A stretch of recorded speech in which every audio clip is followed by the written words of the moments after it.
प्रमुख स्वामिने नमः।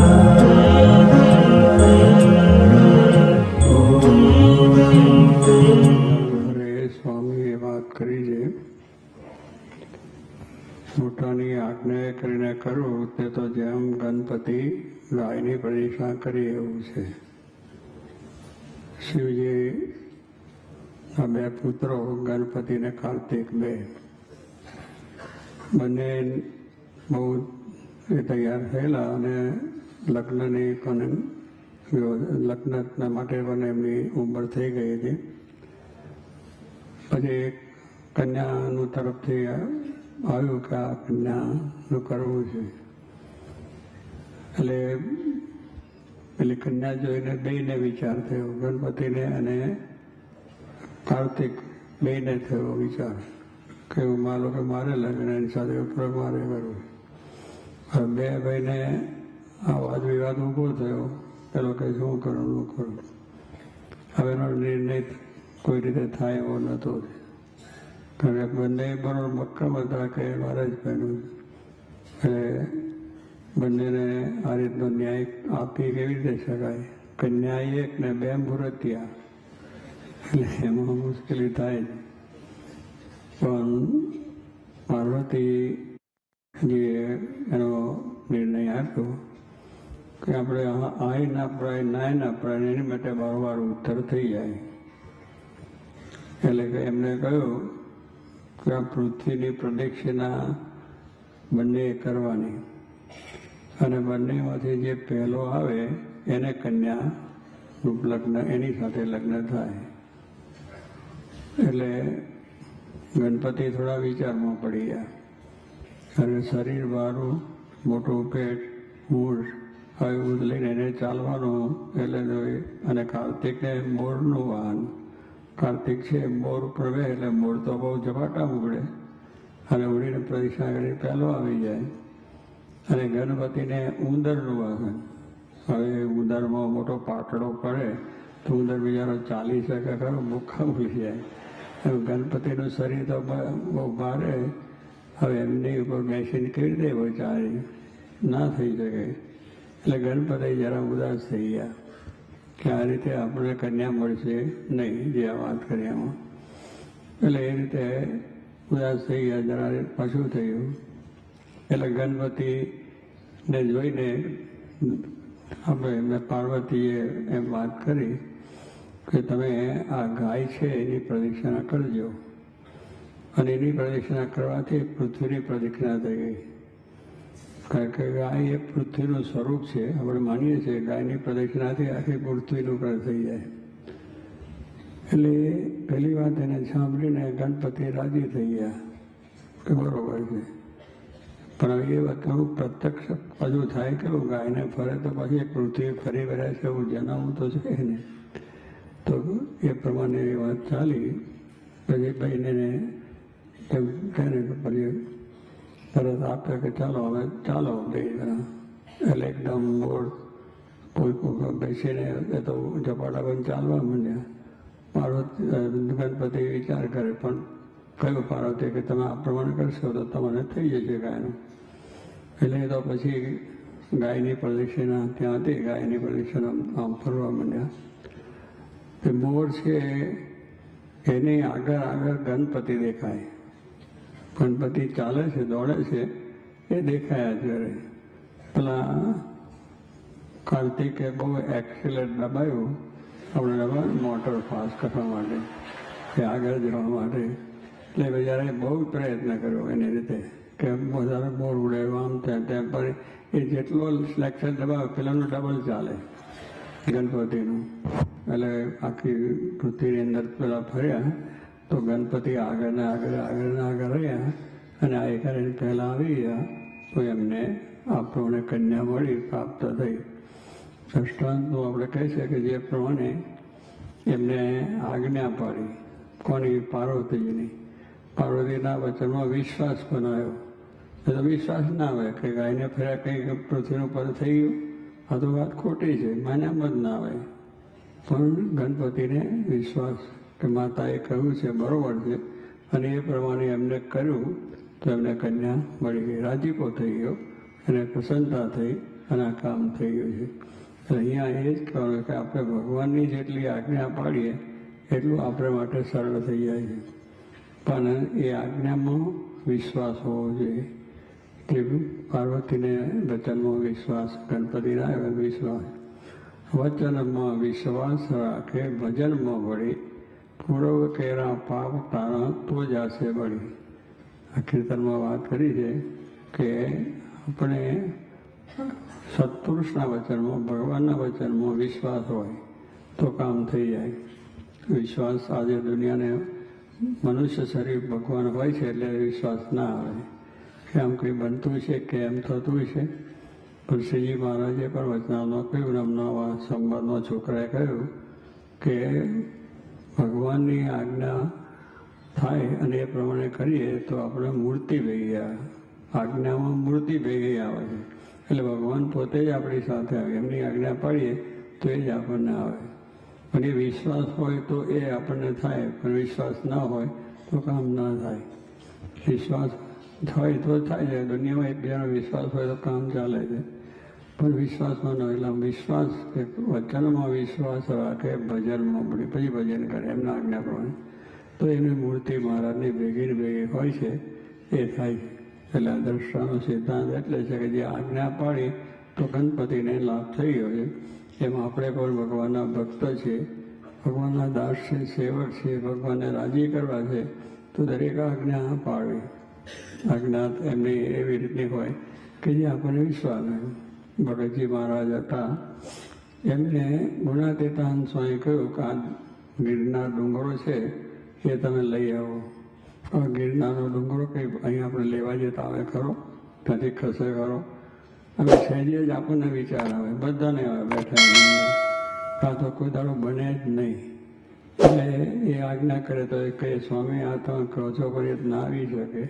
આપણે સમજાવે છે પાછા એમને સામેથી, જાણીએ મોટા પુરુષ છે, એમની ઈચ્છા મુજબ બધું થાય છે, ધારે કરી શકે છે, એમ બધું આપણે કરીએ ભગવાનનો મહિમા, સંતનો મહિમા.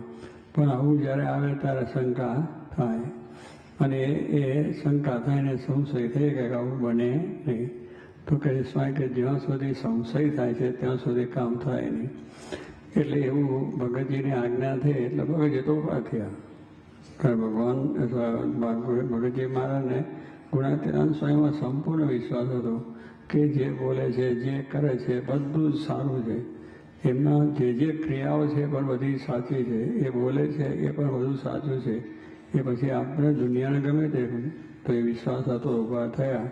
પછી આપણા જેવા ડાયા તો બેઠા હોય ને બુદ્ધિશાળી કે સ્વામી આજ્ઞા કરે છે, એમને પણ ખબર નથી કે ડુંગરો ના આવે. અને ભગતજી પણ ગાડા જેવો ઊભો થઈ ચાલ જાય છે લેવા માટે, એને ખબર નથી કે ના આવે. એટલે કેટલાક ભગતજી તમે સમજો તો આ કઈ ડુંગરો આવતો હોય છે, એમને એમ જાઓ છો ને ના આવે કોઈ દિવસ. તો ભગતજીએ શું કહ્યું કે ડુંગરો આવે કે ના આવે એની મારે સાથે લેવા નથી, મારે સ્વામીની આજ્ઞા છે, મારે જવું છે. અને ડુંગરાને પડાડી પગે લાગીને કહી કે તને સ્વામી બોલાવે છે, નહીં આવે તો એ વિમુખ થશે, પણ મારી તે આજ્ઞા પડશે. આ વિશ્વાસ કહેવાય. આપણે આજ્ઞા થયું ના થયું કામની સાથે નથી, પણ આજ્ઞા છે ત્યાં જઈને માથું અડાડી દીધું, થઈ ગયું. સ્વામી પ્રસન્ન થઈ ગયા. સ્વામી પણ જાણતા હતા કે આ થાય નહીં. એટલે એવી જે વસ્તુ છે જે વસ્તુ ન જ બની શકે એવાની અંદર પણ દૃઢ વિશ્વાસ રાખવો તો આપણે એમનો રાજીપો થાય, એને એમનું કામ થઈ જાય. એ કહેવાનું એક રાજા હતો. રાજાને બધા પોતાના નોકરો, ઉમરાઓ, બધા કારભારીઓને બધાને ભેગા કર્યા અને મોટી સભા કરી. પછી રાજાએ કહ્યું કે આ જે તલાવ પાણીનું ભરેલું છે એમાં જે માણસ પડીને બહાર નીકળે કોરો, લુગડા સાથો પડે, લુગડા સાથે પહેરેલા સાથે પડે અને ભીના કોપડા થયા છે બહાર આવે, એને મારે ગામ આપવું. હવે એ પ્રમાણે રાજાએ ત્યાં વાત કરી સભામાં તો બધા એક સામું જોવા પડ્યા. તો કે આવું તો થાય, પાણી પડીને કંઈક આપણે ખોરા આવતો છે. એ બીજા સામું જોવા માંડ્યા, કરવા માંડ્યા, પણ કોઈએ કહ્યું નહીં.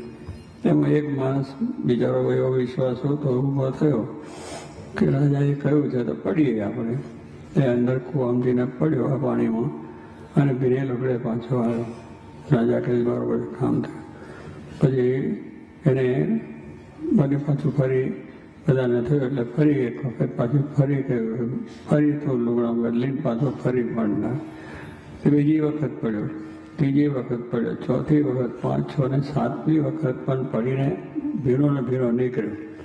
પછી રાજાએ કહ્યું જા હું તને કામ આપી દઉં.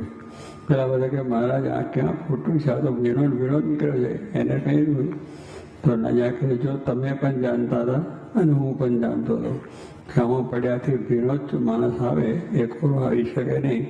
પણ મને હતું તમે મારો પગાર ખાઓ છો, મારું બધું આ રીતે તમે એ કરો છો, છતાં મારામાં તમને વિશ્વાસ નથી. કે હું બોલ્યો છે એ ખોટું છે એવું તમને સમજાય. એટલે મારો વિશ્વાસ નથી. અને એક મારો વિશ્વાસ આવ્યો કે એ કહે છે કરું, આજ્ઞા પાડવી. પછી એ જાણતો હતો ભીનો આવીશ, હું પણ જાણતો હતો અને તમે પણ જાણતા હતા.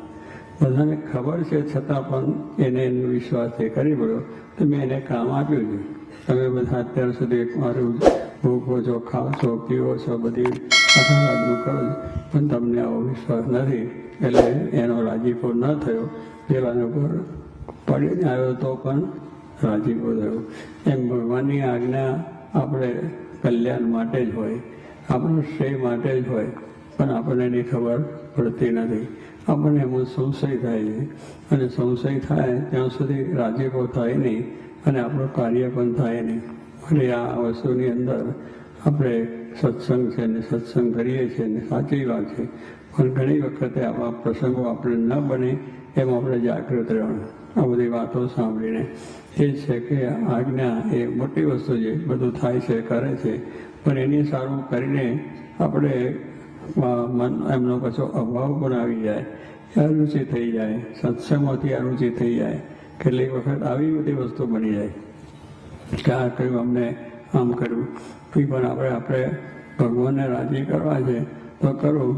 ઘરમાં આપણે એકબીજાને રાજી કરવા માટે આપણે કઈ પણ રીતે એકબીજાને રાજી કરી શકીએ છીએ. તો કલ્યાણને માટે છે, કલ્યાણ માટે આપણે એમને રાજી કરવાના છે. તો એમનો રાજીપો આપણા પર થઈ જાય, સુખ્યા થઈ જાય. તો અહીંયા સ્વામી આ દક્ષિણા પાર્વતીની વાત કરીને બંનેને આ કહ્યું કે મન ગમતું શું કહ્યું. પેલા કાર્તિકને અભિમાન હતું મારો મોડું અને હું સારી રીતે પૃથ્વી પહેલાં આવીશ. માતા કહે છે મારે ગાયની પ્રદક્ષિણા કરવી નથી, હું તો આખી પૃથ્વીની પ્રદક્ષિણા કરીશ. પેલાને વિશ્વાસ ના આવ્યો, ગણપતિને વિશ્વાસ આવ્યો તો પેલા મોડ લઈને ફર્યા ખરા, બધે ફર્યા, પણ આજ્ઞાથી પેલાને ફળ મળ્યું ને પેલાને ફળ ના મળ્યું. એટલે આપણે અહીંયા આગળ આપણે પણ કેટલીક વખત આપણે હોય કે આ બધું કહે છે પણ એ તો હું પણ કરી શકું, મારાથી થાય એમાં એ કહે નહીં. એટલે વિશ્વાસ ના આવે અને મન ધાર્યું આપણે કરીએ. તો જ્યાં સુધી મન ધાર્યું થાય છે ત્યાં સુધી આપણને એ સત્સંગ એવો દૃઢ થયો નથી અગર એવો વિશ્વાસ નથી. મન સુધારું કરે. કહેવાનું છે કે એમ જોગી મહારાજ કે કીર્તન પણ ગાતા કેટલી વખત મન ધાર્યું, મનને ઉપદેશ આપવાનું કીર્તન છે. મન માને કહ્યું તું મારું, તે કામ બગાડ્યું તારું. સ્વામી ઘણી વખત ગાતા અને મંદિરોમાં પણ કોઈ સાંજે રાત્રિ વખતે પણ ગાતા કે મનને ઉપદેશ આપવાની વાત. કારણ આપણું મન જ બગાડે છે આપણને. મન છે એ તર્ક વિતર્ક કર્યા જ કરે છે, સંશયો કર્યા જ કરે છે, પણ મનને જો મારે તો પછી બધું થાય. મન એ મનુષ્યનામ કારણ બંધ મોક્ષ. મન છે બંધનનું કારણ છે અને મોક્ષનું કારણ. એ મન જો જગતના વિષયો તરફ આપણે જવા દઈએ તો બંધન થાય, વાસના રહે અને બંધન થાય. એ જ મનને ભગવાન સાથે સંલગ્ન કરી દઈએ, ભગવાનને વિશે નિર્દોષ ભાવ, એને વિશે દિવ્ય ભાવ, આ બધું જો આપણે થઈ જાય તો આપણે એ મોક્ષ થઈ જાય. અને મનુષ્યનામાં કારણ એનું એ છે બંધનનું છે અને મોક્ષનું કારણ. સમાગમ થઈ જાય તો આપણું મોક્ષ થઈ જાય એ છે. અને જેને મન જીતું એને જગત જીતું. કે મન જીતું છે એને જગત જીતવા આપણે થઈ શકે એમ નથી. આ જગતની અંદરનું બધું કાર્ય જીતવું એ થાય એવું છે જ નહીં, પણ મન જીતું તો બધું થઈ ગયું. મન છે પેલો સંકલ્પ કે ભગવાન સિવાય બીજો વિચાર સંકલ્પ ના કરે, બીજી વાત ના થાય, એવું એક ડર થયું. એના માટે જગત છે જ નહીં, જગત જીતવાનું છે જ નહીં. મન જીતી ગયું એટલે હું આત્મા છું, અક્ષર છું, બ્રહ્મ છું. તો એની દ્રષ્ટિ થઈ ગઈ તો જગત જીતી ગયું, વિષય જીતી ગયા, સ્વભાવ જીતી ગયા, બધું જીતી ગયું. પણ એ આત્મદ્રષ્ટિ આપને દ્રઢતા થવી જોઈએ. અને એવી જેની દ્રષ્ટા થઈ છે એને આખું જગત, જોગી મહારાજને આપણે દર્શન કર્યા છે, એને કોઈ પ્રકારના જગતની અસર થઈ નહીં. ઘણી જાતના એમના પ્રસંગો થયા, બન્યા કર્યા છે જીવનની અંદર, પણ કોઈ જગત, કોઈ દુઃખ નહીં, કોઈ મુશ્કેલી નહીં, કોઈ કઈ વાત નહીં. મહારાજ ઈચ્છા, મહારાજની ભક્તિ, મહારાજનો સત્સંગ, એ જરાય પણ બીજું વાત લાવ્યા સિવાય, એમને જે મુશ્કેલીઓ પડી હોય એના પ્રસંગો પણ સવાલ લાવ્યા સિવાય મહારાજના મહિમાની વાત, કોઈ આવીને અમહિમાની વાત કરે તો મળો સ્વામિનારાયણ મહારાજની સ્વામીની વાતો કરો. આ એક જગતથી. અને દેહનો ભાવ છે એટલે દુઃખ છે, દેહ નથી ભાવ, આત્મભાવ છે તો દુઃખ જ નથી. આ બધી વાતો આપણે સાંભળીએ તો એ દુઃખ થાય કે પ્રમાણે પછી મહારાજની મરજી સમજીને થઈ જાય. એટલે મન જીતું એને જગત જીતું છે. એટલે મન જીતું એ કથન છે. એટલે સ્વામી મન માને કહ્યું તું મારું ત્યાં કામ બગાડ્યું તારું, તું આવ્યો તો શા માટે તેનો ન કરે ચાટે, થઈ જાશે વસમી વાટે. અને છેલ્લું કયું એ વાતની અંદર મને યાદ નથી, પણ એટલી વાત બધા કરતા હતા કે મન ધાર્યું કર્યું છે એટલે વસમી વાટે જવાશે. વસમી એટલે પછી આપણા અધોગતિને રસ્તે મન ધાર્યું કરે છે એટલે. અને મન ધાર્યું જે કરતા હોય એના પર કોઈ રાજીપો થાય નહીં. ભલે ઘરમાં કુટુંબમાં રહેતા હોય પણ કુટુંબમાં જે મન ધાર્યું કરતો હોય તો એના પર રાજી ન થાય. 2-3 છોકરા હોય પણ મન ધાર્યું જે કરતા હોય એના પર રાજીપો ન થાય. ભેગા રહે ખરા પણ રાજીપો ન થાય. જે પેલાને રાજીપો થઈ જાય. એમ સ્વામી કહે છે કોઈ પણ વસ્તુ આપણે જે જ સમાજમાં, બીજામાં, ધંધામાં, રોજગારમાં, કોઈ પણ કાર્યમાં આપણે જો કરીએ, વિદ્યાર્થી પણ જો બરોબર મન ધાર્યું કરતો હોય તો શિક્ષક રાજીપો ના થાય. નોકર જો મન ધાર્યું કરતો તો ના થાય શેઠનો રાજીપો. એવી રીતે આપણે પણ આ સત્સંગની અંદર ભગવાનનો રાજીપો અને સત્પુરુષનો રાજીપો લેવા માટે આવ્યા છે. તો એ રાજીપો લેવા માટે ભગવાનની ઈચ્છા, મરજી સમજીને અને શાસ્ત્રોના વચનો આપણે બધું છે જ એનું બરોબર કરીને કરવું, જેથી એનો વાંધો ન થાય. માટે આજ્ઞા એ થોડું કરે તો પણ ઘણું થાય. આ આજ્ઞામાં થોડું કર્યું, કોને? ગણપતિએ કાંઈની પ્રદક્ષિણા કરી તો કેટલો લાભ થઈ ગયો, કન્યા મળી ગઈ. પહેલાં એ બહુ જોરદાર કર્યું પ્રદક્ષિણા, આખા પૃથ્વીમાં ફર્યા મોર લઈને, થોડું કામ થયું નહીં. એટલે આજ્ઞામાં થોડું કરવાથી પણ ફાયદો છે. થોડી પણ આજ્ઞા પડે તો એમાંથી આપણે છે અમૃત છે એ થોડું પીએ તો અમર થઈ જાય, અને ઝેર છે એ થોડું પીએ તો મરી જાય. એટલે આવી રીતે આપણા જીવનની અંદર આજ્ઞા છે એ મોક્ષદાયી છે. એ પ્રમાણે કામ કરવું તો થઈ જાય તો કે તો પણ ઘણું થાય છે. ને મનગમતું જાજુ કરે તો પણ થોડું થાય. એ ગમે એટલું કરે, આખો દાડો આ કરે તે કરે તે કરે, મન ધાર્યું કે એને મન ધારી બધી સેવા ઘણી કરે. પણ આપણે કંઈક ના આમ કરો તો એ મને નહીં ફાવે થઈ ગયું. પેલું બધું કરે મંદિર છે, સ્વામી કે આખા મંદિરનો વ્યવહાર પોતે કરતો હોય, આખા કેટલાને સત્સંગ કરાવતો હોય, પણ મન ધાર્યો સત્સંગ કરાવે પોતાની રીતે. આપણે મોટા પુરુષ આપણે કહે ના આ રીતે તમે કરો છો ને, પણ આ રીતે તમે કરો તો સારું સત્સંગ કરાવો તો એ નહીં થાય. મને મારી રીતે જ ફાવે. એટલે કહેવાનું શું કે એવી રીતે સારી વાત છે, પણ એમાં પણ આપણા મનધાર્યું થઈ જાય અને એવી રીતે મનધારી જાય. એટલે કહેવાય કે આખા મંદિરનું કામ એકલો કરતો હોય, લાખો માણસને સત્સંગ કરાવતો હોય તો પણ એ મનધારી રીતે જો કરતા હોય તો એને દુઃખ છે. અને મોટા પુરુષની આજ્ઞાથી થોડોક સત્સંગ કરાવતો હોય તો પણ એ અધિક છે, કારણ કે આજ્ઞાનું મહત્વ છે. એટલા માટે પોતે આજ્ઞામાં આજ્ઞા ઉપાસનાની નિયમ ધર્મની દરતા કહી, આપણા જે વર્તમાન પાડવાનો છે એની દરતા કહી, સત્સંગ કરવાનું, કામ પાઠ પૂજા, તિલક ચાંદલો જવું, બીજું ખાવું પીવું નહીં, એમની ઈચ્છા જ છે. પણ એમાં જો આપણે પંધારી રીતે ફેરફાર કરીએ તો એના તો સ્વામીએ કહ્યું પણ આપણે વાંધો નથી, આપણે એક દાડો કરી લે તો 2 દાડો પણ એક દાડો તૈયાર કર્યું એટલે ખલાસ થઈ હોય. માટે ક્યારેય આજ્ઞા ન લો, એ કરવું જોઈએ. અમારે સાધુ છે તો પણ વાત કરી માર્ગે કે સાધુમાં મોટેરા કોણ કે દેશ પરદેશ જાય, ત્યાં આગળ પણ તેને હજારો માણસને સત્સંગ કરાવે, પણ એની અંદર ધન ને સ્ત્રીનો ક્યારેય એનો એ વિચાર ન થાય તો એ બધામાં મોટેરા. આ મોટેરાની વ્યાખ્યા બહુ સારું જ્ઞાન, બહુ બીજું ત્રીજું પીર છે કે બહુ સારું એ કરે એ નથી. એમની મૂળ સાધુતા અને આજ્ઞા ઉપાસના ધનશ્રીનો ત્યાગ પંચવિધમાં આ જો દ્રઢ હોય તો એની મહત્તા છે, એની મોટો છે. આપણો આ સંપ્રદાય છે એ સાધુતાનો. શાસ્ત્રી મહારાજ યોગીજી મહારાજે બહુ સાધુતા રાખી. ધનશ્રીનો ત્યાગ પંચવત્માં એ ભલે મુશ્કેલી પડી છે, ઘણી મુશ્કેલી પડી, પણ છતાં એમાંથી ચલાયમાન જરાય થયા નથી. તો આજે આ ઉજળો સંપ્રદાય આપણો છે. તો એ આપણે ધ્યાન રાખવાનું છે. આપણા ગુરુએ કર્યું છે તો આપણે પણ એની અંદર દર્દ રહીને આ કામ કરીશું તો કામ થશે. માટે આવી મોટી જે આવી આજ્ઞા છે, ધર્મને ઘસારો આવવો જોઈએ નહીં, રાજીપો મળે એ જ પ્રમાણે કરવાનું છે. માટે અહીં આગળ એ વાત કરી છે કે આપણે જેટલી આજ્ઞા પડશે એટલું અંતરે સુખ, જેટલો આજ્ઞા પડે છે એટલો જ આપણે ભગવાનનો લાભ અને ભગવાનનું સુખ મળશે. એ જ પ્રાર્થના સર્જાન